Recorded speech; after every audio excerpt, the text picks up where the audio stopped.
Apocalisse capitolo 10. O castigo è vicino. Veriette, un angelo assai potente che scendeva a cielo, ravviata rinda una nuvola, in coppa a capo di un'arcobaleno.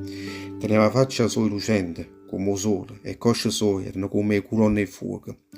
Rinda una mano teneva una librettiera aperta. Chissà come mettette o pere ritto in coppa al mare, e o pere mangino in coppa a terra, a cominciare a strirla con una voce tanto forte che pareva come un leone quando allucca. Entramente chi s'alluccavano, fracasse e sette tronne rispondette a voce loro.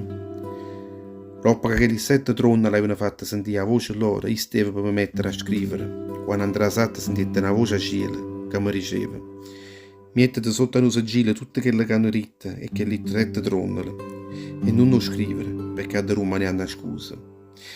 E tanto che l'angelo che aveva visto con un pere in coppa al mare e con l'altro pere in coppa a terra, alzai la mano ritta su in mezzo al cielo e giurai rindo nome e chi che campa rindo a tutti i secoli e secoli e chi che ha creato il cielo e la terra, o mare e tutte quelle che ci sta rindo e ricette.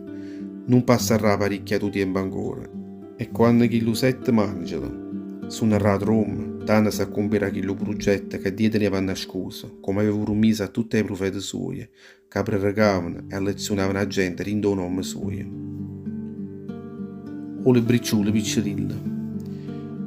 Poi che la voce che io avevo sentito a cielo mi parlai un'altra volta e mi dicette: va, vedo chi le librettiere aperta, che sta rindo a mano, e chi l'angelo, che sta letto in coppa mare e in coppa terra. E tanti mi accostai a chi l'angelo e dicette: ramma chi lo librettiere, e chi sta mi dicette: pigliatelle, strafugatelle, sarà punta per vescicolo toia, ma sarà roce come un mele, e rinda bocca toia. Io farai che lo librettiere rinda a mano chi l'angelo, e mo strafugai, rinda bocca mia, o sentite che era roce come un mele, ma quando mo chiavai un corpo, o sentite viscido come un fele, rinda viscilo meglio. E stesso tanto mi dicette: tu hai profetizzato ancora un coppa a parecchi popoli, nazioni e re.